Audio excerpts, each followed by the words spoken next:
Welcome back, everybody. Welcome back. It's Nikki, the homeschool knockout. And I've been away for a minute, but I'm back. I am back and I'm happy to see everybody. We're going to jump right into it. I think I got everything all nice and set up. I think. So please do me a favor, put a 1 in the chat if you can hear me and see me well. I don't want to make any more mistakes because I always make mistakes on this. If you can hear me and see me, put a 1 in the chat before I start bumping my gums. Y'all come on in. Come on in. I know this is a new day and a new time. I'm trying out new days and times. I'm trying to find a schedule that works for me and that works for you. So come on in. Come on in. Wait, I don't see my comments. Can't post comments to some dust. Okay. I don't know what that's saying. If somebody can put a 1 in the chat so I know you hear me and see me.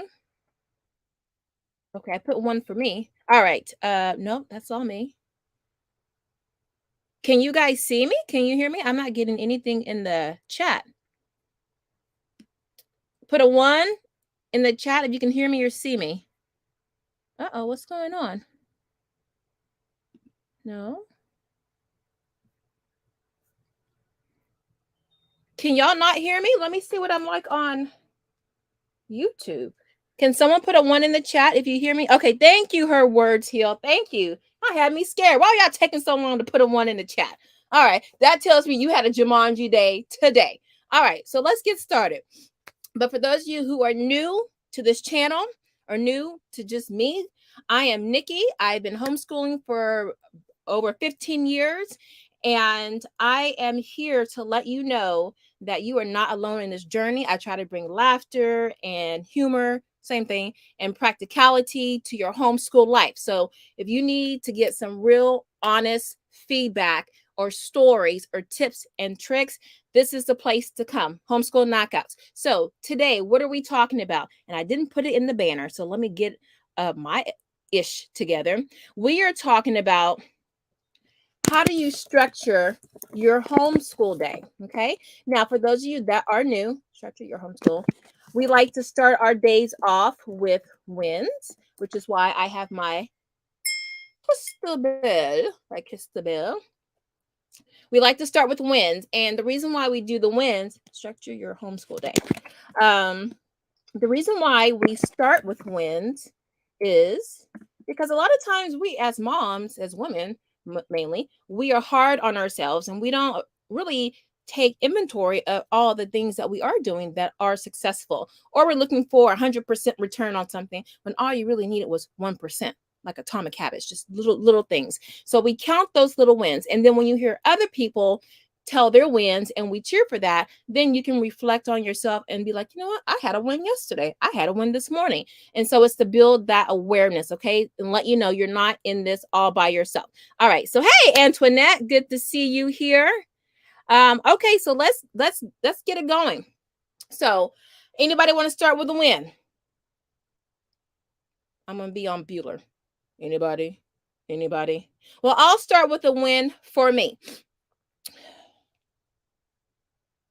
This is what I've been drinking. Oh, and by the way, your win can be homeschool related, or it can be you related, life related, because everything that happens to you will eventually spill over into your homeschool day. So I've been drinking this green tea and black tea concoction with a little bit of lemon and a smidgen of honey, local honey. And let me tell you, I've known about this for a long time because I have a number of Asian friends back in the day that they be drinking this and they put me on the green tea, black tea. But let me tell you, and I use powder, green tea, and then the black tea bags. This has dropped my, and I'm not trying to sell anything. This has dropped my belly down. And I've always kept my stomach, it's always been flat. I always drink apple cider vinegar every morning for the past 15, 20 years. But I just wanted something different. And this has been working because my stomach's been feeling upset. And it's not bad, but I like my tea with, like, creamer or something. But I've been drinking this for the past maybe 4 weeks. And let me tell you, you never seen this shirt. You never see me wear this shirt because it's always been tight. Here, y'all can't see. It's been tight. But now got a little got a little looseness around here. So I'm happy that I've been doing something for myself, drinking this tea. And it's not the best tasting tea, but sometimes you have to do things for function, not for fashion. All right. That is my win. Does anybody else have any wins? If not, we're going to jump right into this. So, and feel free to jump in with your wins anytime during this broadcast. So, what am I talking about when I talk about structuring your homeschool day? What does structure mean, Nikki? And structure is just a big old word that just means, how does your homeschool day look? What does it look like? Okay. So, are you a early bird, early morning family? Are you a late afternoon family? Are you a night owl family? When do you normally start your homeschool day? Okay, so we'll just start there. We want to start with the big picture. Okay, so for me, me mainly, not my kids, but me. But I run this stuff, so it's me. We're an early morning family. I'm a big proponent of, if you get things done early in the morning, number one, you avoid all kinds of distractions coming in to pothole your day. If you're up at 8 o'clock doing something, at least for us, I know that if something happens with the car, somebody calls or whatever, they ain't gonna do it around 8 o'clock in the morning. So I know I got a good hour, an hour and a half, at least before 9, to get something solid done. That's important. Okay. And then we can go, if anything happens throughout the day, I know we got at least something, one thing done, okay, that already sets your mindset for the rest of the day or for the next day. Okay. So the first thing you want to do when you're starting your day, okay, depending on when you get up, maybe you're a family that wakes up at 10 and you start homeschooling, that's totally fine. Or you work, or whatever the reason, maybe you homeschool at night, whatever works for you. So just think about that. Okay. Now, with that in mind, you want to start your day with intentions. Oh, I should have put some graphics on the screen. So the number one tip for structuring your homeschool day, begin your day with intention. Now, this is how we do it in our household, and it's shifted to later on in the day and on Sundays, and I'll explain why we do that in another video. But a lot of homeschoolers do that. And shout out to our Christian homeschoolers that have their morning devotionals in the morning. I've always admired that, because when you have some kind of faith or belief or value system, you're more likely to stick with it, right? And you're more likely to make sure this gets done. So I like that mindset. So, in the mornings, people might have their Bible verses or their memorization times with passages from the Bible or whatever. But whatever floats your boat, it doesn't have to be religious. It could be some quotes that you really want to hone in for the year, or for that week. For example, I have 3 sons, and I know how, if I had girls, I would teach them differently than I would than my sons, because for me, in my perspective, men are providers and protectors, and they have to have a different mindset than girls. This is just my opinion. So we're going to be reading things like The Art of War, just little passages over and over again, or The Richest Man in Babylon, so they can have their game tight when they go off into the world, financially, emotionally, character-wise. Oh, as a matter of fact, so when you're talking about intention, I'd like to say, in my case, character building is a great way to start your morning. Okay. If you just put it on autopilot, and I want to grab a book to give you examples of books you can use. I'm trying to think where I put it. Let me make a note, y'all. Y'all know how I get. Character building books. Let's just make a video on that. Character building books.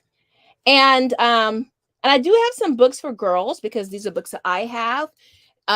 Like Running with the Wolves, Women Who Do Too Much, Smart Women Finish Rich, all kinds of things that can appeal to women as well, writing, things like that.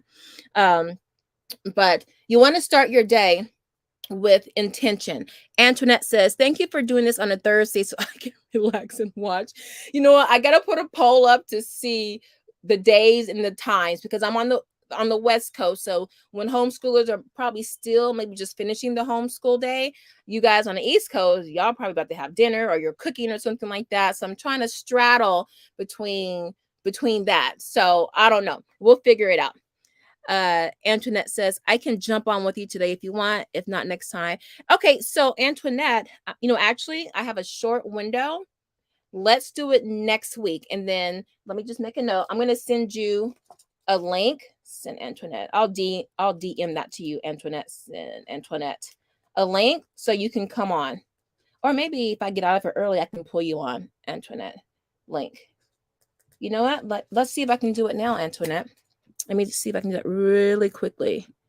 Okay, invite, copy. Okay, so I got to email it to you or messenger it to you. You know what? Yeah. So Antoinette, email me. It's in the description box. Actually, let me just post it here. Homeschool knockouts at Gmail.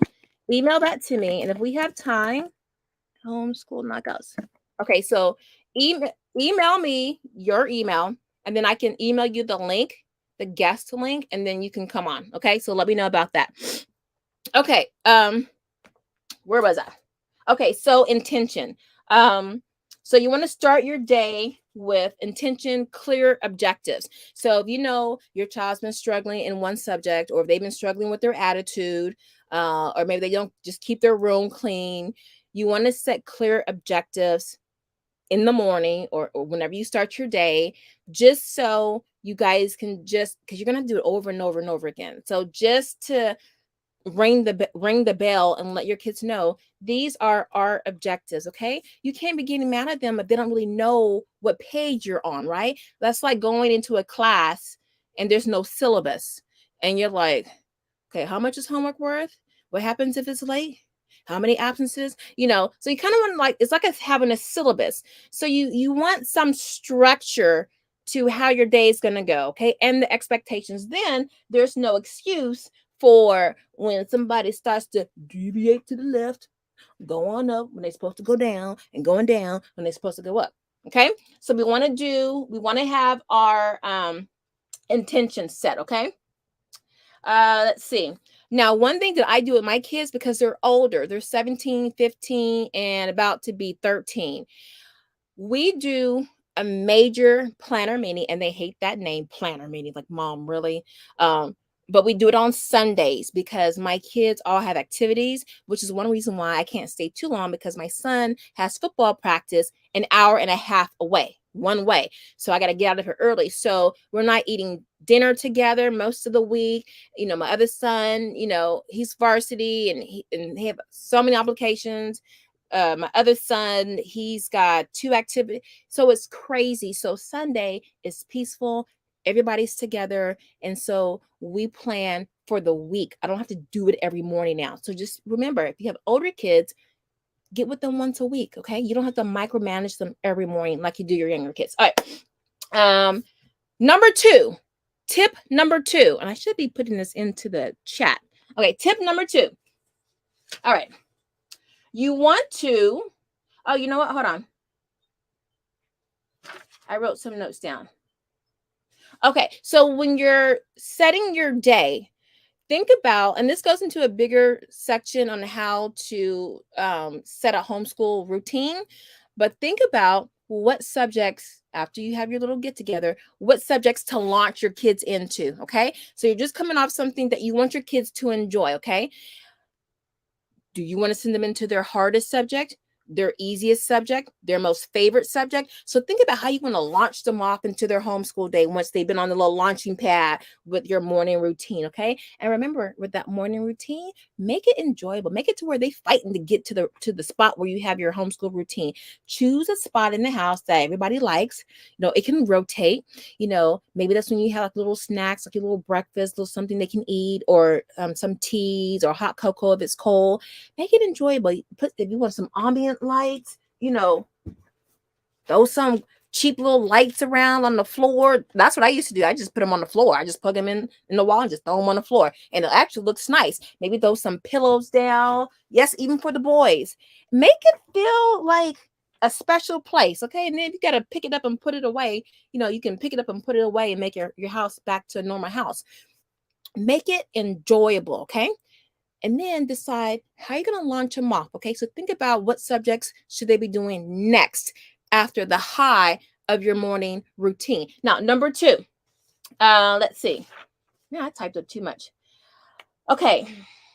Break down your subjects and the timing of your subjects, which is what I just talked about, launching yourself.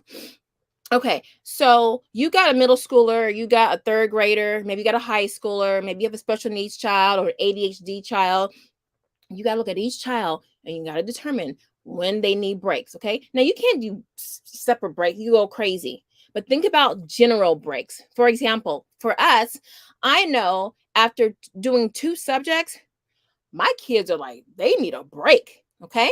So, and you don't have to do it by time. At 10 o'clock, we take a break. That's a recipe for failure. I've done videos on that. 9 times out of 10, you're going to get behind on your schedule. You'll be looking at the clock the whole time, either looking at, oh, Lord, we're behind schedule, or, oh, Lord, I need a drink. It's only been 15 minutes. So just do it by circumstance, by situations. We do 2 subjects, we take a break. We do 1 more subject, and then we take like a recess break. And then we do one more subject, and then we do like a quick little 10-minute break or 30-minute break where they can just have some reading time or decompression time. And then we finish with our last subject. Okay. So think about the breaks that you got to have breaks. Think about when you want to put those breaks in and how long to do those breaks. If your kids are early birds, have breaks later on in the day when they might start to crash. If your kids wake up at 12 o'clock in the afternoon, then you might want to have your breaks kind of in the middle, because you're probably getting closer to like dinner time. Maybe they have extracurriculars or activities, so you don't want to have all these breaks and then next thing you know, oh, it's time to go to soccer. So you might want to get your breaks maybe earlier in the day, okay? Or wake them up a little bit earlier so you're not trying to cram so much in a short space of time. So you want to think about when to do the breaks and how long to do your breaks, okay? And I have it's in the old video. I give you examples on how to do those, just samples of how to do your breaks based on when you start your day. Dig in my archives. I got it on there somewhere. Okay. So the breaks will help you be consistent with your schedule. And come on in here, world schoolers and unschoolers, because I know routine is, there is value in having a framework to work within, and then within that framework you can run loose and do whatever. Okay, so I always plead there need to be boundaries, and then within those boundaries you can go let loose, go crazy, okay, as in parenting, as in homeschool. So this can work well for you, my unschoolers and sometimes my world schoolers, in that it's almost like being in the womb. The baby can move and do whatever, but it's still cocoon and it's safe, and it's not floating up behind your boobs or floating down here by your your hip bone. It's still in the framework of that womb that just sits there. Maybe not the best example, but you just want your kids to know, Mom, I don't want to do math first, or I want to do writing, or you're like, okay, you can flip it, mix it however you want, so long as we get these 2 subjects done before lunch, or we get these 3 subjects done after lunch or before recess. So now your kids can start to take ownership of their day, but it's not going to wreak havoc on your whole day. So really, and that also helps to open up dialogue, especially for your older kids, even younger kids, because sometimes they're like, no, I want to do, I love writing. I want to do it as soon as I wake up, and they want to do it for 2 hours, So play around with that, okay? Do the test run and just play around with it, and then start making things a little bit more concrete, okay? But the thing is consistency.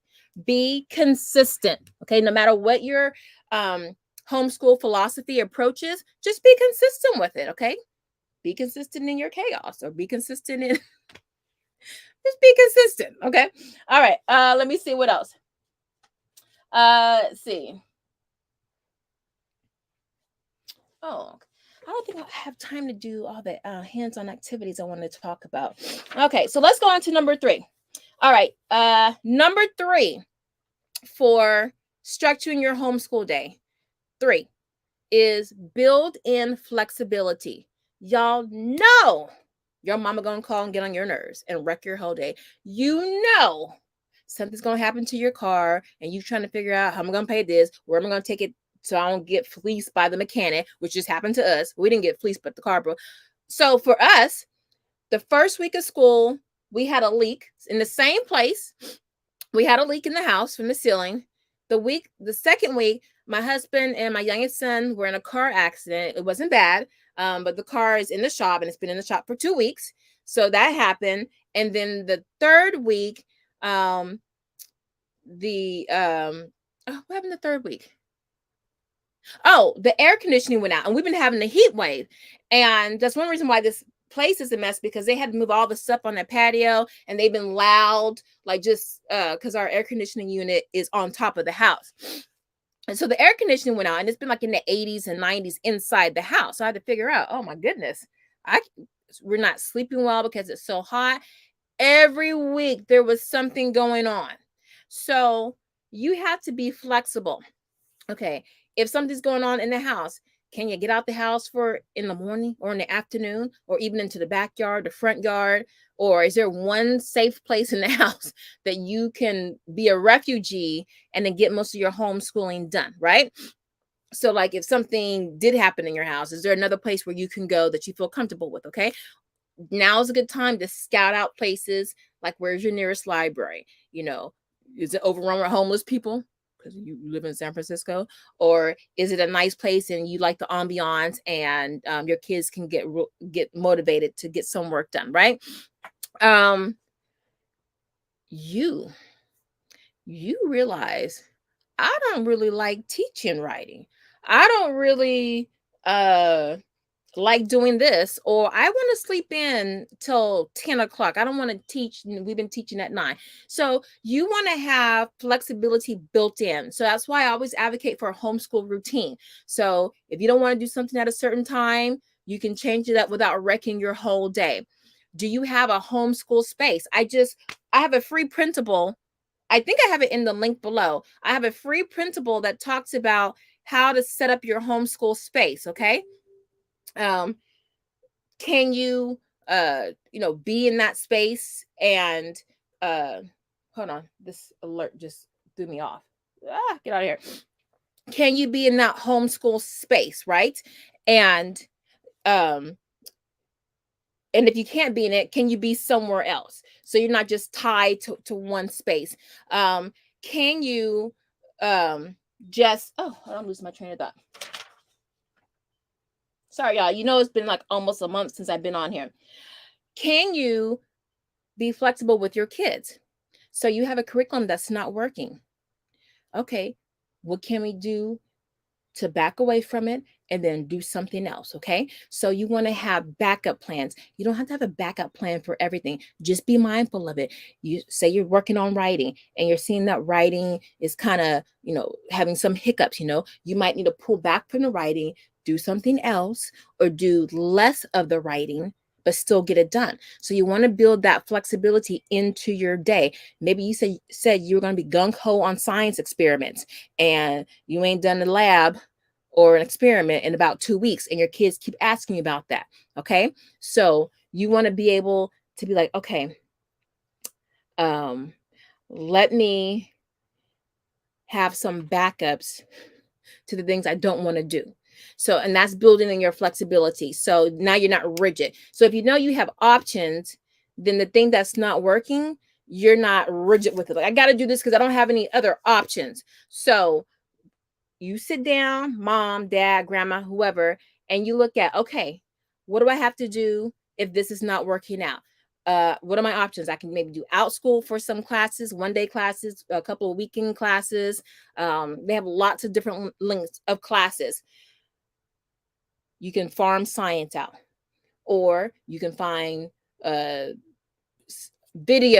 YouTube videos, Audible, all kinds of tech devices where you can kind of farm stuff out. If you don't want to do it, or your kids are struggling with something, you want to have a go-to plan for when something comes up, so your whole day is not thrown off. Your car breaks down, and it is paramount that the car gets fixed, because most of your homeschool classes are across town, right? So now's the time. And I know things are really rough in this economy right now. You need to be putting that money aside for that rainy day, because you know something's going to happen to your car, or something's going to happen in the house. So these are little things that you just do. It don't have to be done right now, but if you build in these safeguards, then you can be more flexible going forward, because you have options. So it's all about creating options. Okay. So that was number 3, being flexible. All right. And then being adaptable. Okay. You find, like for me, we were doing grammar, and the first 6 weeks, I'm like, y'all know, because I talked about it. I'm like, I can't stand this curriculum. Ended up being one of our favorite curriculums, but it wasn't working for us at the time. So I had to flip it and find something else really quickly. But in the meantime, I'm like, well, we're not going to do grammar. We'll just do something else, and then we'll bring in grammar when we bring it in. Okay. So don't be tied to just one thing you have to do. It's okay to set things aside and come back to it later. Okay. So you want to be adaptable and flexible with your teaching, with your children, and with yourself. Give yourself some grace. Okay. Number 4, and this is probably one of the most important things, at least for me, engage in reinforcements, whether they're online tools, um, anything that you're not personally doing, or outside sources. Bring them all in. You need as many reinforcements as you can. I'm not kidding. So for us, it's been, I make a playlist. I got to do a video on backup plans or options, backup and options video. Okay. You need to do this ASAP. Why? Because especially when you have younger ones, when the stuff starts hitting the fan, you're gonna be in your closet with a bag of cookies and a wine glass. Like, I can't take it. I can't stand these kids. Crunch on the cookie. You're gonna be a 2-year-old hiding in the closet from your kids, or in the bathroom. You don't need to do that when you have other tools to throw. And that means if you do morning baskets, or have a busy box, especially for my families with the younger kids. I have a video on, actually it's one of my most watched videos on a busy box, right? I call it a busy box. And then I put all kinds of cheap dollar store things that I wanted to throw out, and I thought, oh no, the stuff I want to throw out in the trash, kids always like. So put all that stuff in there. When you're having a meltdown, your kids are having a meltdown, or it's just that kind of day. Everything's fine, but y'all all seem to be moving through water. Pull that out as a jump start, like, for the heart, the EK thing, and jump start that day. For the older kids, have a playlist of movies, cool shows. All my sons, they used to take a lot of classes through online G3. I think I did a review on them years ago. They had, at least at the time, these wonderful classes. They had 2 of them. One was World War. The war. It's about what was it? Modern history, American early modern history, something like that, through the lens of movies. And then it started with like World War I and ended with I think the bomb. I don't even remember. But it had all these movies that dealt with all these topics from the early 1900s into like the mid 1980s or 70s or something like that. And it was a really nice lineup of movies. If you go to let's go right now. If you go to the website, online G3, let's see if they still have it. G3, we haven't been on in years. You back then you could see all the classes. Let me share my screen. I mean, you could see all the movies. So you could, oh my God, that light is bro. Okay. You can see all the share screen. You can see all the movies. So for some of them, I would just like, oh, this is what they're going to be watching. Okay, we'll watch that too. Wait, am I sharing the entire? Hold on, y'all. Make sure I'm sharing what I'm not supposed to be sharing. Okay. Let me do it one more time. Okay, share screen. All right, I want to share. Oh, I closed the window. Hold on, y'all. Sorry. If y'all have any questions, please put them in the chat. Okay, so let me share online G3, the window, not the entire screen. No, I just want to. Okay, I think I'm just sharing this. Let me see what it looks like. Okay. Oh, okay, here we go. All right, let me remove myself from here. Okay, it's saying, okay, here we go. All right, so let's go and see. All right, courses. So, they have, what is this, spring? No, it's fall 23. I just want y'all to see, just to give you an idea, because you can start building all your backup plans right now. Let me see, all these different fonts. Okay, modern U.S. history through movies. Okay, now let's go see what the movies are. Okay, boom. Wait, let me see if y'all can see. Can y'all see? Let me move myself out the way. Oh, no, that didn't work. Okay, here we go. So this is what we got. Okay, so you have the eras examined, and here are all the films. So perspectives on the Civil War and aftermath, and then pre-war America and World War II. Look at all these movies right here. Perspectives on the Cold War and civil rights. So you have all these movies here, and then you can add to it, but that gives you something to start thinking about. You can start going through either Netflix, Amazon, YouTube, seeing what's free, and then build your list. They have another movies class. Let's see if I can see it. Oh, no, only one this semester. Okay, so that's something I want you to think about, is building your online tools, other tools to bring in. Manipulatives. I've done a video on manipulatives. All kind manipulatives for math, for writing, for reading, for science. You can't underestimate having something in your hands to play with, okay? Or to learn. So think about all of these things that can be in your arsenal for how to salvage a day that's going Jumanji style. Okay. Let's see. Okay,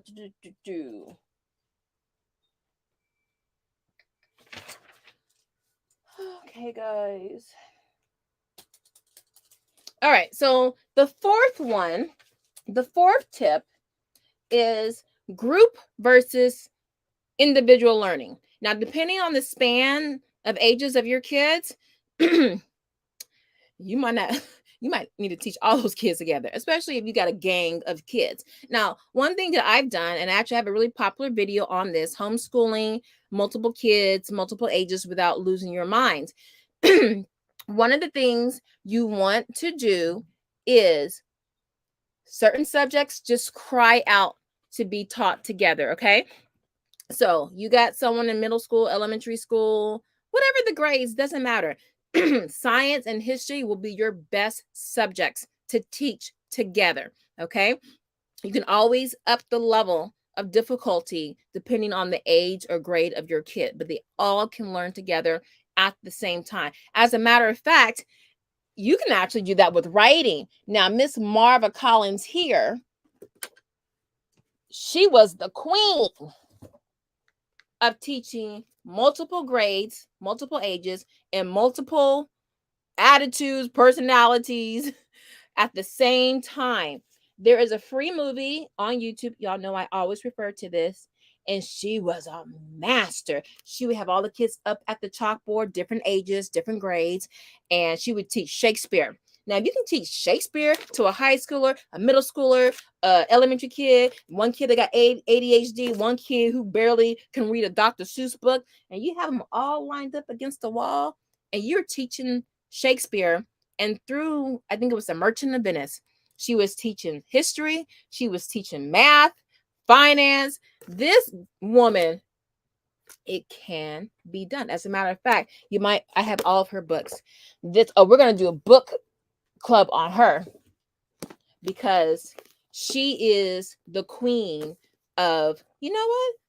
I can take anything and teach all subjects and kids. It can be done, but you got to be a little bit prepared, okay? And that goes to having the arsenal, having your backup plans, having everything there so you're in control of the day, okay?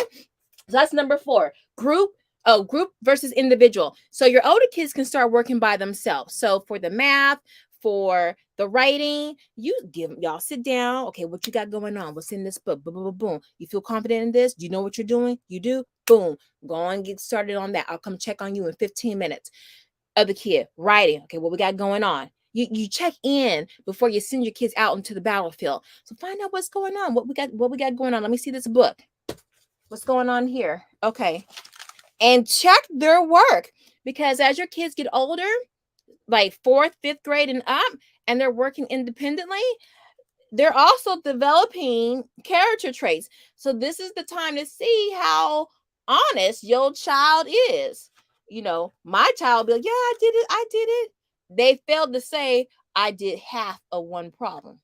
Because see, if you don't be like, and if you're not Sherlock Holmes and you don't really question them properly, the quality of your life depends on the quality of your questions. There you go. So you look and see if they did their work. Look at the work they were supposed to do yesterday. Is it done? Is it partially done? Oh, okay. Well, you didn't finish this and make sure they date it so you know. Okay, well, we didn't finish the work from yesterday, so let's finish half of that. Let's finish that and then do half of the other stuff. Okay, what are we doing today? Look at it. Okay, then send them off on their own. If you're unschooling, what's the plan, Stan? I would have them write it down. You want to have some kind of record so there's accountability, and then they can go do what they want. But then you can come in and see, okay, this got done, or it got done partially, or it got done, but it was sloppy. Okay, so you want to be able to still let them be independent, but still have some kind of boundary around them. Now, for the group learning, you get all those boys and girls together, and like for history, we've always done history together. We do a lot of discussions. We watch a lot of movies, and when we do, like, when I would have them do like some writing parts or just some kind of output, which I wasn't really big on, I would just have different expectations. So we're talking about World War II. I'm doing a lot of reading comprehension questions or just comprehension questions. And then I'm like, hey, okay, go write me, a paragraph on why so-and-so made this decision. And then for the older one, I might ask, something a little more complicated. Or they don't have to write it. They can just tell you verbally, okay? But you want to get your kids engaged. Number one, the youngest ones, when they know something, they can't wait to tell the oldest ones, oh, you're wrong. Oh, I know this. And the older ones can't wait to be all bossy, be like, oh, no, that's not what happened. Or so sometimes, when you put them in a group, that group dynamic, it could be a Jumanji episode, or it can be a beautiful episode where the oldest one is helping the younger and the younger is helping the oldest one, okay? Or they're just working all together. So find that sweet spot between group and individual learning and teaching. Okay. 142. Okay. Antoinette says, that's how I did it before I started working outside the home. Now I prepare a weekly schedule with their assigned work, and they work independently with help of their dad when they are stuck. Exactly. That is how a lot of parents, I'm just going to be real, they don't want to prep for school. They think that's some public school, private school stuff. Or, you see teachers Sunday night, you see the YouTube videos, how they're prepping and everything, doing lesson plans and stuff. And some parents just fly by the seat of the pants. I've done that many times. And I have shot myself in the foot because I miss things, or I get bowled over by things because I'm not really, really prepared. And my kids know when I'm not prepared. So I'm not throwing chum into the water when there's some sharks over there. I'm just not going to do it. So having that schedule, having expectations, hey, these are, put like this. And I'm glad you brought that up, Antoinette. You know what? Let me check my email and see if you emailed me so I can send you that link. If you ever worked in the workforce, and you ever had a boss who was a micromanager, okay, you got to have this turned in at this time and this, where's that? And then you have another boss that says, hey, I don't care if you take a 2-hour break. But if this report is on my desk at 5 o'clock, you're golden. Versus the boss who's always like walking around trying to see how far along are you. Okay, let me see what you got. And you're like, you can't work because you just like stalling is behind you, right? So it's like with your kids. Give them some kind of boundary, some kind of goal, because that's a life skill, and then let them have at it. And then based on how they attack it, now you can see what their ethic is, their work ethic. How do they work? Do they boom, boom, boom, boom, boom? Oh, okay, she's good. She got it done. She did it in this kind of way, and this worked. Or, um, or did they kind of half do it, not do it? You start to see, do they wait to the last minute? If you say, hey, go ahead, do your math and your reading, and then get with me right after lunch. And you sit back and watch while you're teaching your other kids, but you kind of watch and you see, okay, is that child gonna wait until I'm on my last bite of my burger? And I'm like, I'm ready for them to start going over the work. They're gonna wait till, mama said I gotta get this done by lunchtime. I mean, right after lunch. Let me go ahead, and it's, say we had lunch at 12. So we're gonna get together at 1. So it's 12:45. Okay, let me do this math, let me do this writing. Or at 8 o'clock, when you told them, they were like, okay, I'm gonna do math at 8. So they go ahead and do math, and they take a break, they do whatever. I say, hey, how's that math going, or whatever? Oh, it's good. Okay, because you see them doing something. And then they do the writing, and then they're done, and they got time to be doing, so you see what their personality is. Are they last minute fly by the pants? Or they, steady wins the race? I don't want to be frantic. I want to just, the type of personalities. So now you're starting to see what kind of personality your child has and how that's going to carry into, as they get older and into their adult life. So that's giving you good intel information. So if your child is the one that's like last minute, and say they get it all done, but it's last minute, that's going to cause all kinds of stress and everything. That's when you're like, you know what? Let's see how we can build in more buffers so you don't have to be stressed about getting stuff turned in. No, my kids, because they do a lot of activities, they have a lot of moving circles and stuff, and they would be doing things the last minute. I'm like, look, everything's done the night before. Okay, uniforms, workout stuff, all that cleaned and washed and set in this one spot, the only spot for this. So in the morning, or when it's 4:30 and it's time to leave to go here, you're not, okay, let me go pull my stuff out. And then you realize, oh, it's dirty. Mom, how come you didn't wash that? Did you put it in the washing? Did you put it in a dirty basket? Oh, it was on the floor.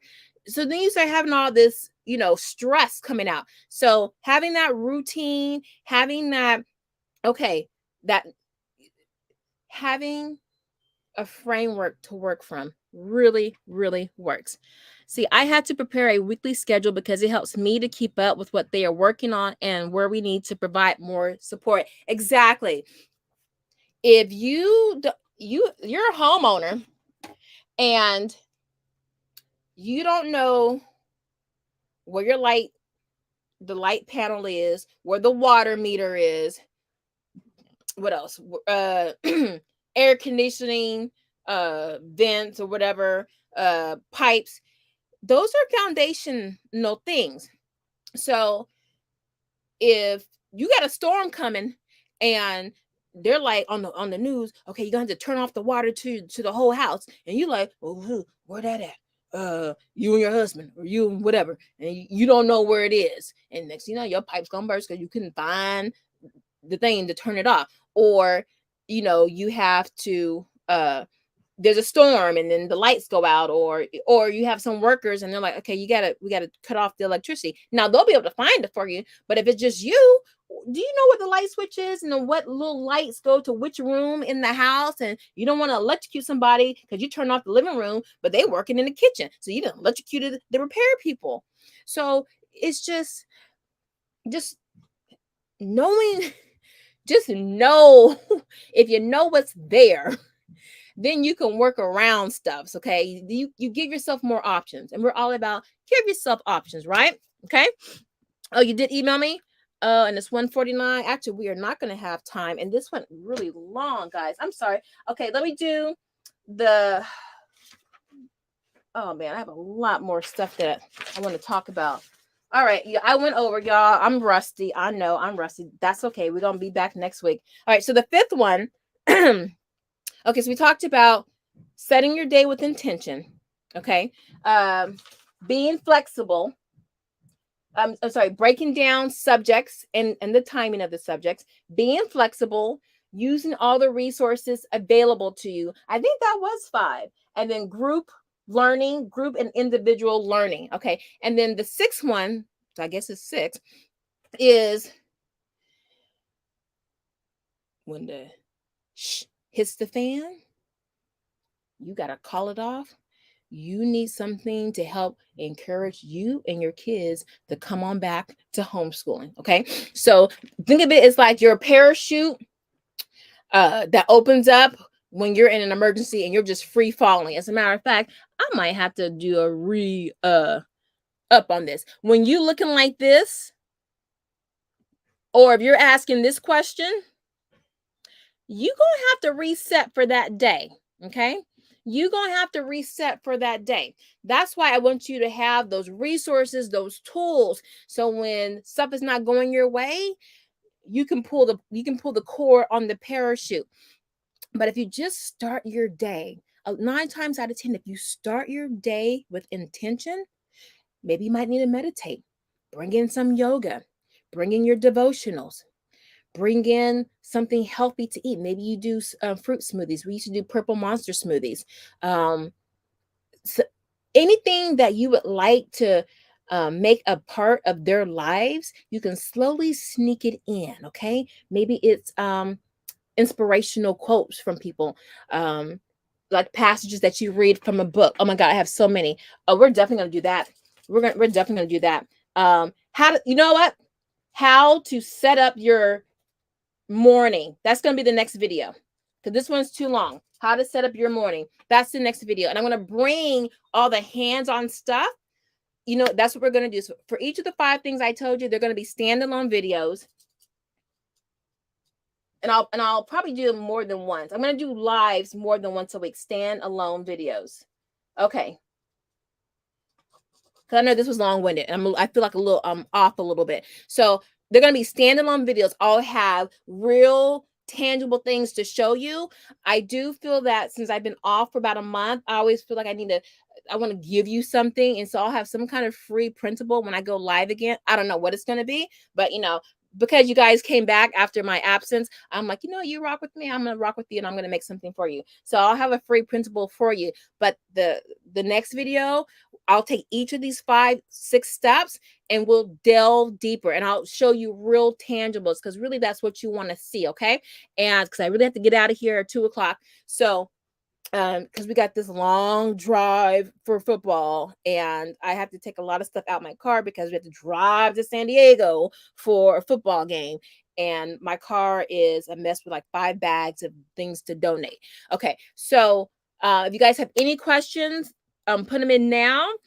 I am having a new schedule for my lives. I'll be going live more than once a week. I see Thursday might work for some of you guys. I'll put a poll up for the other days and the other times, because I have a lot to get through, and once a week it's not going to cut it. Okay. So any other questions? I'll get out of here. Let's see. Hi, Mimi. I missed the West. Oh, girl, you ain't missing much. I mean, the weather is nice, but ask those in San Francisco and parts of LA. We'll be like, well, we kind of want to leave the West. But be happy with where you are, embrace with where you are. I had to have that mantra because my house is kind of small compared to where I lived growing up in Houston, where everything's like a Mac mansion. And I remember my girlfriend told me her house was like 1,200 square feet, and she got a little pool in the middle of her house. So it's an amazing place, but I'm like, girl, this is like something for fairies or something. It's so small. But it's like, that's the one thing I like about California, especially in LA. people get really creative in how they build their houses. And the house on the outside could look like a dump or something, or like some average little whatever kind of house.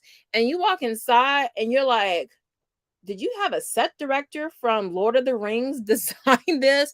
I've seen like subterranean houses, and you just think it's just like some little average looking house, and you walk in and there's a huge courtyard, and they have corridors that go around like a square, and you have all this light, and they overlook the ocean. I'm like, oh my God, if I just drove past your house, I would be like, okay, just nothing.